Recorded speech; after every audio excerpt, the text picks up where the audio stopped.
Welcome to the Alex Salmond Show and to the first of two editions where Prime Minister May fights a desperate battle for the survival of her European strategy. But will it be this particular English leader's Agincourt or perhaps more likely her Bannockburn? Next week a panel of politicians will be reading the runes following the meaningful vote in the House of Commons. But this week we turn for advice to academia and to the commentariat for prophecy. First, King's College Law Professor Ewan McGahey charts us through the legal minefield confronting the Prime Minister. And then, two top journalists give different views on Theresa May's chances of making it through Christmas as Prime Minister. Former SNP MP and columnist for The National, George Kerevan, argues that a Prime Minister deserted by much of her own party will be finally sunk by a fatal combination of Ulster Unionists and Scottish nationalists. After 2 years of negotiation dominated by the Irish border, this week's shock opinion from the European Court's Advocate General brings the Scottish dimension back to the forefront. If MPs can order the government to stop the Article 50 clock, then the Prime Minister's choice of my way or the Brexit highway becomes a hollow threat. However, one of May's doughtiest defenders in Fleet Street, award-winning columnist Peter Oborne, cautions that it ain't over until it's over for May. Nobody yet, he warns, has made their fortune by betting against the durability of this particular Prime Minister. But first, your tweets, your messages and your emails, and a great amount of comment on our St Andrew's Day special, which featured some of Scotland's finest artistic talent. However, thanks first to eagle-eyed Thomas McManus, who spotted that among the footage of Scottish bands celebrating the country's National Day, there was one, how shall I put it, of a more religious than a national persuasion. As a result of Thomas's query, we were able to edit the film in time for our main broadcast and our Facebook premiere. Thomas told us that his wife would chuckle at this mention of his name, and indeed his corrective email, and so in this week's show, we're open once again to anyone who spots our deliberate mistakes. First we hear from Lily Byron, who says, "Hello, I love this," in reference to the St Andrew's Day show. "I always ran a St Andrew's Day celebration in Rose Hall Primary School when I was a head teacher. I invited the whole community to come along. We had great Scottish fun, thinking of others by inviting people to donate to the local food bank and MFR toys." Robert says, "Agrees, Scotland has a lot of this world's greatest talents." Yes, indeed. Louise says, "Good to see a Scottish classical musician." That was Caitlin Heathcote.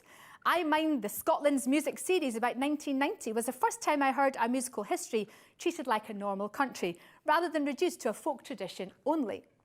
John says, "I fair enjoyed the St Andrew's Day Fair Saturday Alex Salmond Show.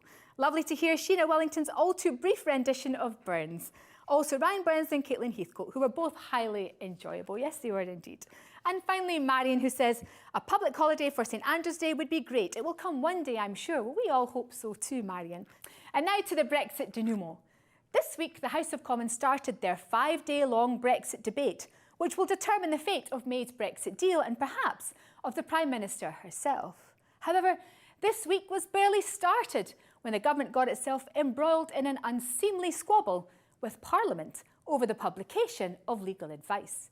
Here are what the opposing advocates had to say, but first, presiding on the bench, and most unfortunately for the government, Mr Speaker, the formidable John Bercow, insisting on the rights and prerogatives of the House of Commons and making it clear that no Attorney-General, be he ever so high, is above the writ of Parliament. "I have considered the matter carefully, and I am satisfied that there is an arguable case that a contempt has been committed." This House has now spoken, and it's of huge constitutional and political significance. It is, I think, unprecedented for this House to find government ministers in contempt. The motion makes clear that government must now publish the Attorney-General's final legal advice in full. And in light of the expressed will of the House, we will publish the final and full advice provided by the Attorney-General to Cabinet. As our first guest explains, the Prime Minister should be careful not to lose her legal advisers. She may have need of them shortly. Alex spoke to Professor Ewan McGahey of King's College about the range of legal challenges now imminently confronting the Prime Minister. Welcome to the Alex Salmond Show, Ewan. Thanks very much. Good to be here. Now, can we chart our way through this legal minefield facing the Prime Minister? The big surprise decision for many of the European Court of Justice, at least the opinion of the Advocate General, about the revocability of Article 50. How significant could that be? I think it's very interesting because it means that the constitutional structure of the European Union and of the UK is proving to be much more resilient to the threats that Brexit poses than many people thought. So it means that the UK can unilaterally revoke notification of Article 50 to leave the European Union, and that could happen ultimately in two ways.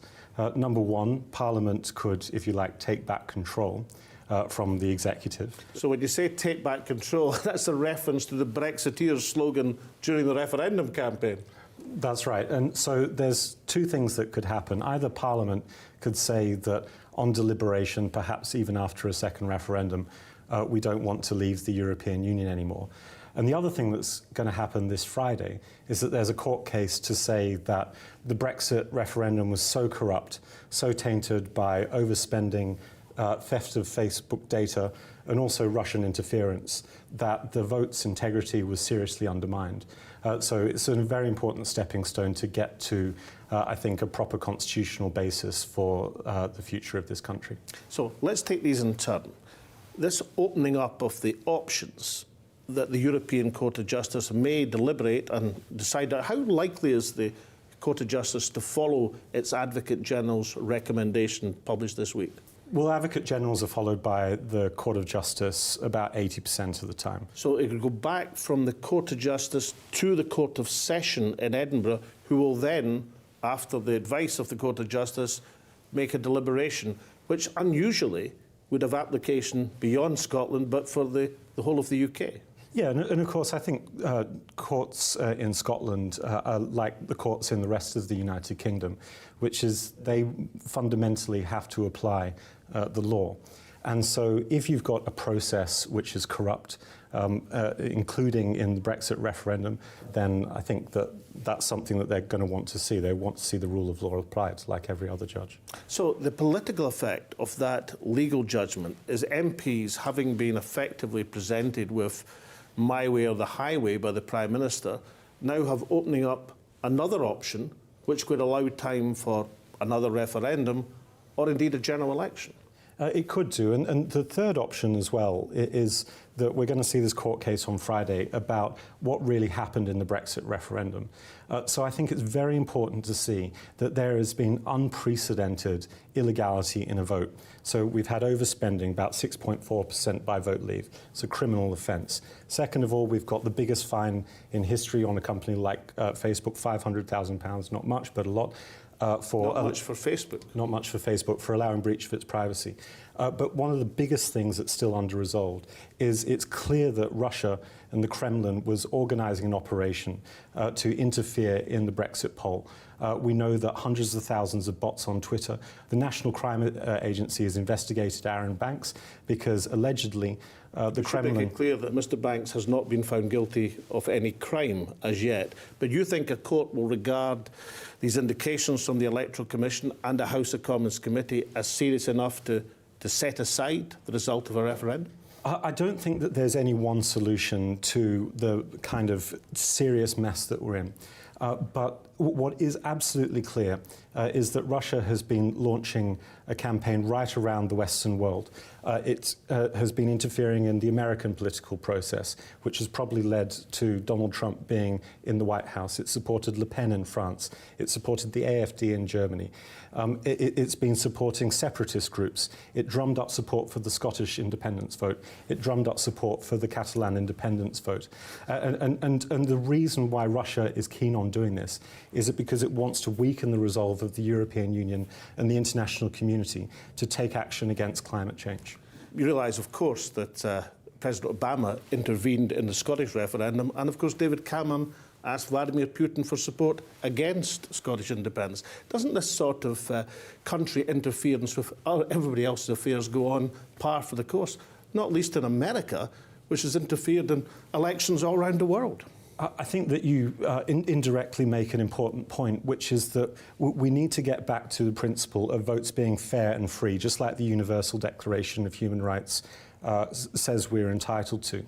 But if Russia is interfering and the United States is interfering in any vote, this is debasing the right of citizens to choose their own government in their own future. Do you think that Britain has ever interfered in anybody else's elections? That's not the point. Fundamentally, look, I think that if that was happening, and I'm sure it has, it's wrong. But the nakedness... Like destabilising an elected government in Iran, for example? Well, I think that you can't get into a question of everybody's doing wrong, so therefore there's no right. So don't courts make decisions over and above politics? If we take the European Court of Justice ruling, both the UK government wanted to stop the case, and the European Commission didn't want the European Court of Justice to rule that Article 50 was revocable. So both political establishments didn't want the court to rule as it looks like it's doing. So doesn't the court, whether it be the Court of Session in Edinburgh, or the Supreme Court in London, or the European Court of Justice, go over and above political considerations and try to examine what is the law? Yes, that's right. We don't have cases on referendums, but we have cases on courts declaring MP elections void or council election seats void because the process was corrupt. So if the interference or illegality would have made the result different, or if the process was so corrupt that it substantially violated the laws on elections or referendums, then at common law, you can say that the vote is void. From a legal perspective, what's the denouement of all these huge legal and political questions? All the evidence points to the deep, deep corruption of the referendum and foreign and Russian interference. You might be cautious about having another referendum to get out of this mess. Now, that said, taking the legal hat off and putting on sort of citizen's hat on, I think you've got to be pragmatic, and perhaps it's the right thing for another vote to take place, especially given that 2 out of the 4 nations of the United Kingdom, Scotland and Northern Ireland, voted to remain. So if you had to guess from a legal and a political perspective, is there going to be another referendum? I have a bet with my constitutional law students. I bet them £1 that the government wouldn't still be in place by the end of our constitutional law course at the end of March. And so I think that I might just be getting £1 from the students. But then again, there's a lot of things that could happen. Well, you're in best of luck in your bet with your constitutional law students. Coming up after the break, from the legal minefield, we move to the political minefield facing the Prime Minister, with commentators north and south of the border from opposite sides looking at what lies ahead for Theresa May. Welcome back. When the Commons got down to the main motion, the meaningful vote on May's deal, things did not take a turn for the better for the embattled Prime Minister. With Scott Nats to the left of her and Democratic Unionists to the right of her, she had the guns of Labour in front of her and the knives of the Tory backbenchers behind her. I hope the Honourable Lady will not compound that by opposing a Section 30 for Scotland when the Scottish Government wants it.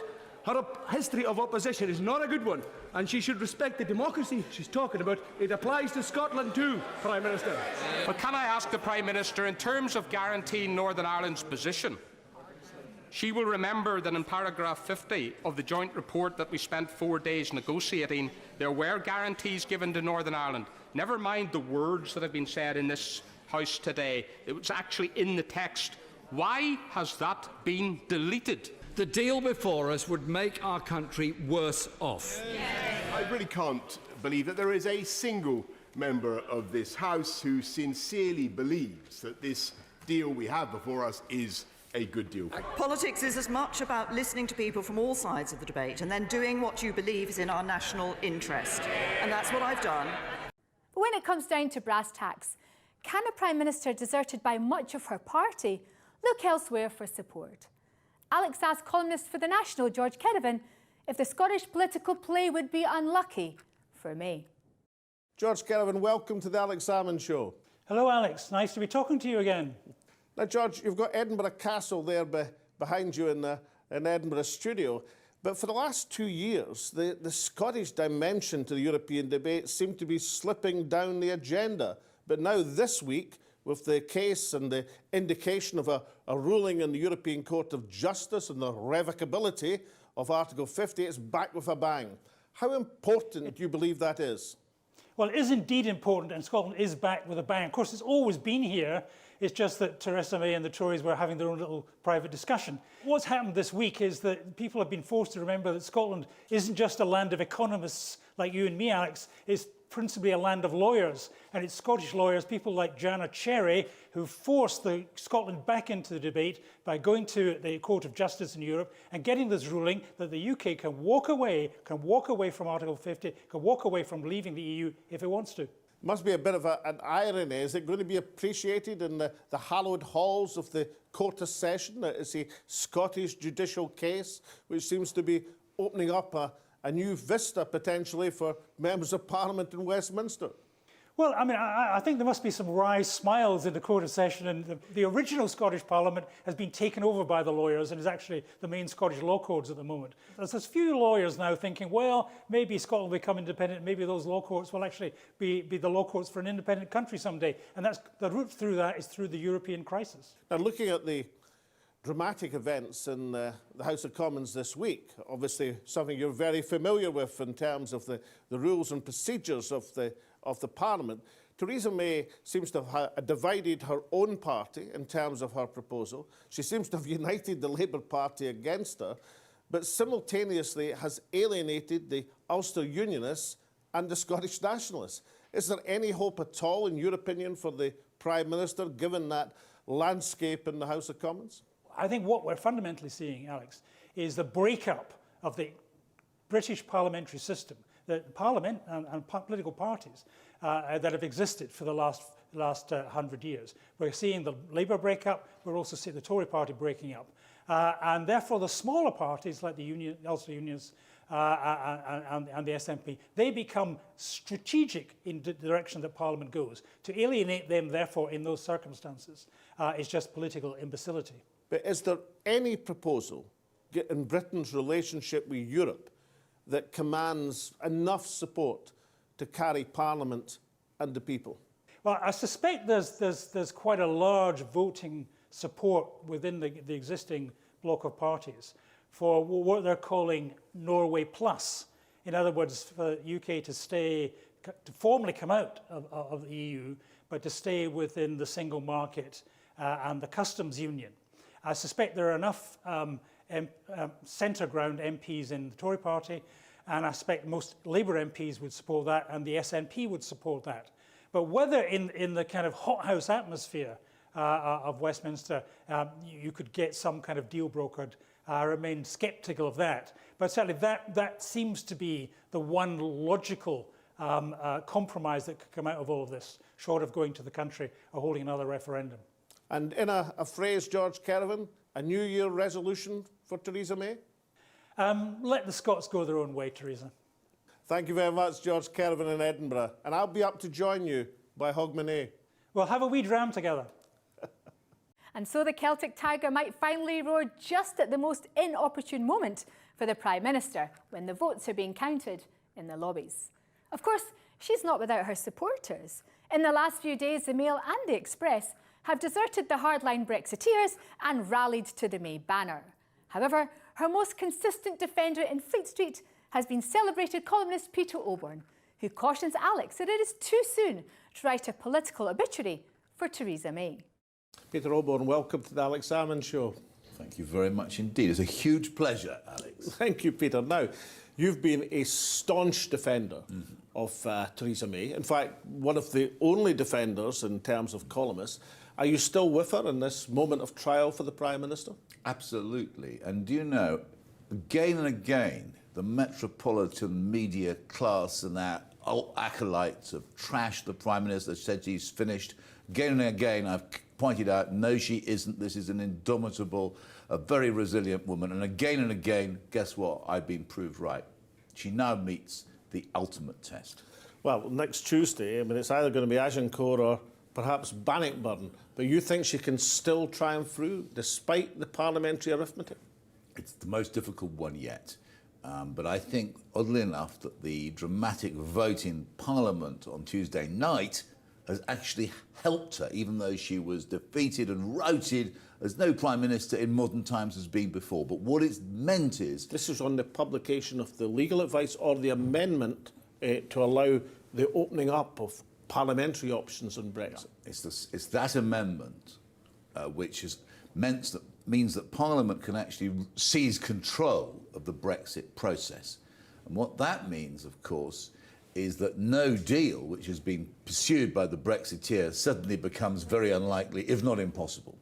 And so now Mrs May can say to the Brexiteers, you either support my form of Brexit, this soft Brexit so-called, or Parliament will seize back control. And we know that these MPs, for the most part, are pro-European. Anything can happen after that, including Britain staying in the European Union. Is that why she's chosen Michael Gove, perhaps not the most reliable of allies, but he has been chosen to sum up the debate on Tuesday? See, that is quite... She's been much shrewder. Only people who read my columns know this, by the way. Much shrewder than people understand. She's brilliantly split the Tory Brexiteers between the Boris Johnsons and the David Davises and Mr Gove, who's regarded as one of the most perfidious politicians of all time on the Tory right, a serial traitor. But he will stand up there, and I can tell you now what he will say. He'll say, either you back Mrs May and you'll get Brexit, or vote her down and there will be no Brexit at all. That is the message he will be sending straight to the Tory Brexiteers. So you still think, and you are in a minority opinion on this, that she could still win through in these next few vital days? Absolutely. I think that it could be that it'll take two shoves, but if she gets a narrow defeat first time round, then she will come back again and see if she can push it through second time. If it was a big defeat, but I think the idea that she might be defeated by 200, which is being put about by allies of Downing Street, classic expectation management, in order to make a minor defeat look like a great heroic victory. A Dunkirk. Indeed, and I think that's what they're aiming for. But I think 40 is being talked of as the defeat she can wear first time round, with a massive attempt to turn it round second time. Well, let's just say, for the sake of argument, that despite the Prime Minister's undoubted resilience, despite your passionate support of her position, the defeat is so major that she has no prospect of continuing in office. What then? Well, I've got some news for you, actually. I wouldn't be that surprised if we got a coalition government which would include the Scottish National Party, for instance, for a while, an emergency government, national government, led by, and this is my prediction for today, Prime Minister, nobody's heard of him. He's called Lidington, David Lidington, the dullest man in British politics, may step forward as the Prime Minister. The unlikely Prime Minister. And if you check the odds on David Lidington becoming Prime Minister... I know you're a betting man. They're enormous. I looked at one list. He's so obscure, he's not even on it. And, I mean, you can get any odds you like. But the fact is that I think he's so boring, that he's so obscure that he won't put off. He's so unpolitical in a way that Corbyn and the surgeon and people will feel happy enough to work with him. And I'm telling you what, that is the secret weapon the Tory Whip's officers have got, the threat of Lido. Peter Oborne, thank you so much. Now, I can't say that you can use this to toast the Lidington Premiership, but this is, for appearing in Alex Salmond Show, the Quaich. It's Scots Gaelic for the loving cup. You know the drill. Whiskey in the Quaich, only Scotch, and then round your many, many friends. Well, we'll drink it on New Year's Eve. My birthday. I'll drink a toast to you, fill it up with Scotch whisky, and pass it round the Oborne family table. My mother, who is Scottish, will really approve. Peter Oborne, thank you so much. Thank you very much indeed. In many ways, this week's parliamentary trials and tribulations of the Prime Minister are a tale of two backstops. First, the one that's right there at the heart of her European agreement. The one which is proving so unpalatable to MPs of all persuasions, and as we now know from the published legal advice, is no mere bagatelle. Instead, that backstop potentially condemns the UK to a form of Neverland between EU membership and the wider world. The Catholic Church some years ago abolished limbo as part of doctrine. Theresa May has given it political flesh in her Brexit agreement. It's hardly surprising, therefore, that it's so unacceptable to so many. For Remainers, it retains the vestige of membership without any of the advantages of influence over collective decision-making. For Leavers, it's departing in name only, but without any of the purported advantages of the freedom to chart a new trading and economic destiny. However, proposing such an arrangement was the duty of European negotiators, trying hard to fulfil their obligations to the remaining 27, and in particular to that loyal European member state of Ireland. From the EU perspective, it's not a punishment of the UK, but a guarantee of the principles of the European Union. Not to insist on such a backstop would have been an act of great charity by European negotiators. Now, Michel Barnier's training was as a French Gaullist, where charity is not rated uppermost in their many otherwise fine qualities. That brings us to the second backstop or reserve position, the one that doesn't exist. The Prime Minister was bound to fail in negotiation as soon as the decision was made to invoke Article 50 and thus enter into a time-limited negotiation without any reserve position. For Brexiteers, that meant preparations for no deal. How even an organised no deal would be intensely damaging. Skydiving with a parachute is essentially safer than undertaking the same activity without one, but it's still a risky endeavour. However, to invoke Article 50 without this backstop was an act of lunacy, for which morally, I suppose, the substantial majority of MPs who voted for that 2 years ago are jointly and severally liable. However, while they may be jointly liable, it's the Prime Minister who's in office and responsible for the looming catastrophe. And that brings us to the Advocate General of the European Court of Justice, and that opinion that, after all, Article 50 might be unilaterally revoked by the UK. We have discussed this case, initiated by Scottish parliamentarians, many times on this show. Well, up until now, at least, it's been largely ignored by the mainstream London media. Within this expected judgment, there is the solution to Britain's Brexit bourach, and that is for a parliament which cannot itself summon a majority for anything palatable, but has a substantial majority against the unpalatable no deal. That parliament has but one final duty, which is to prepare the ground for the decision to be made by others.